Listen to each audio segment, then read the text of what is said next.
what you call love is really an addiction. You're not in love, you're addicted to something.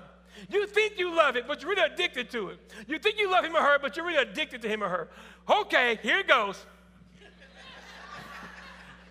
We have these things, we talked about this last Friday night at Goals, about we have this thing called dopamine and oxytocin.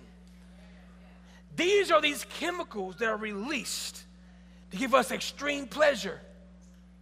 There was some research done, experiment done with a lab rat, and they hook. We have some in our brain called the reward center of our brain.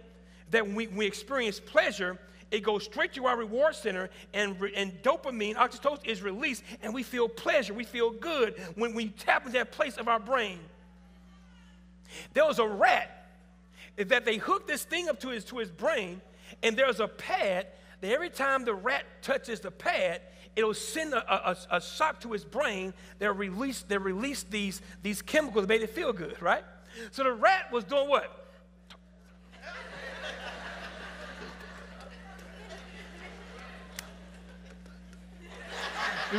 Because the rat was feeling good, right?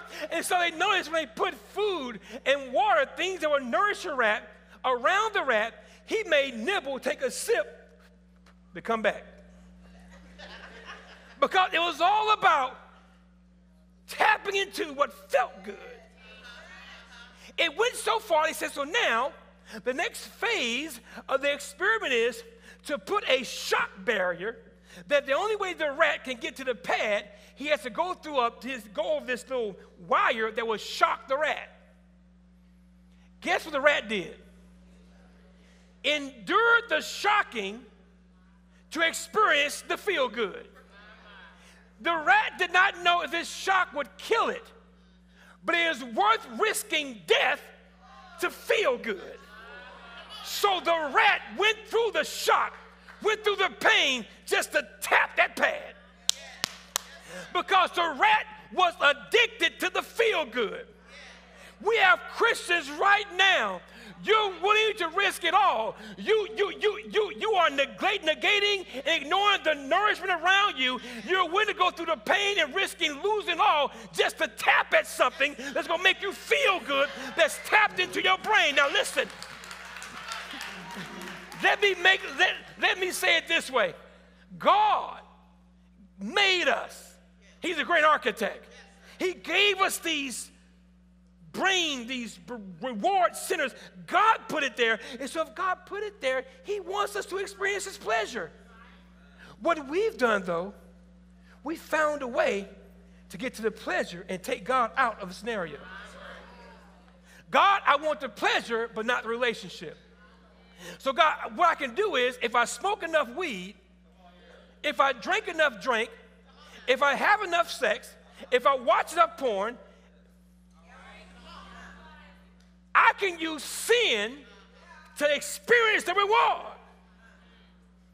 But God, how can I, if without these sinful mediums, how can I experience his pleasure? Well, it's called worship. That's why some people come to church and they can't wait for worship, because it's the intimacy, the walk with God, we are covered with. We release these things. But we have another problem. Because some people are worshiping not because they know God, because they like that feeling. See, none of y'all ever bought drugs. But if you ever bought drugs, it didn't matter what type of person the drug dealer was. It didn't matter if they was a nice person. You didn't want to know their first name. You want to know nothing about him. Do you got these drugs? It ain't about, are you cool? Are you mean? Do you like your mama? Do you slap your daddy?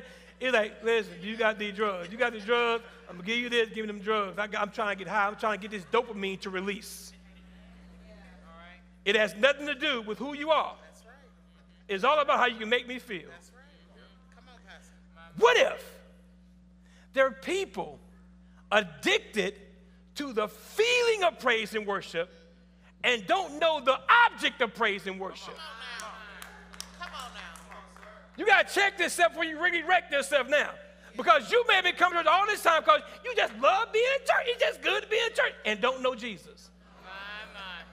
Preacher, how is that possible? Someone can worship the Lord. I mean, obviously, if I feel good in worship, I obviously know God. Well, do you know Beyonce? Because she passed out at her concert, too.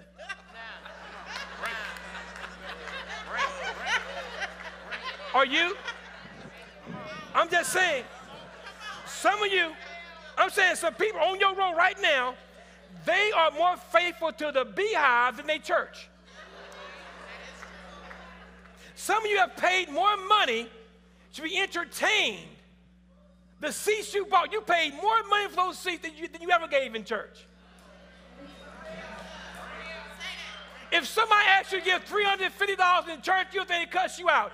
But when you find you get front row seat for $400, you'll find that money.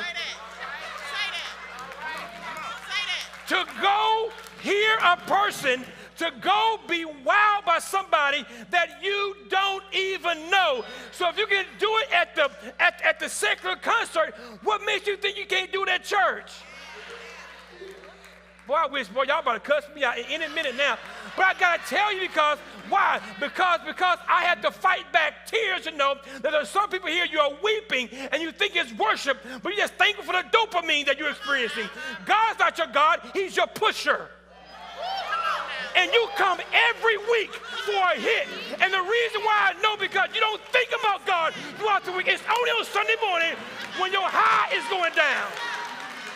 You like being high on God. You don't like, it ain't about God, it's about your high.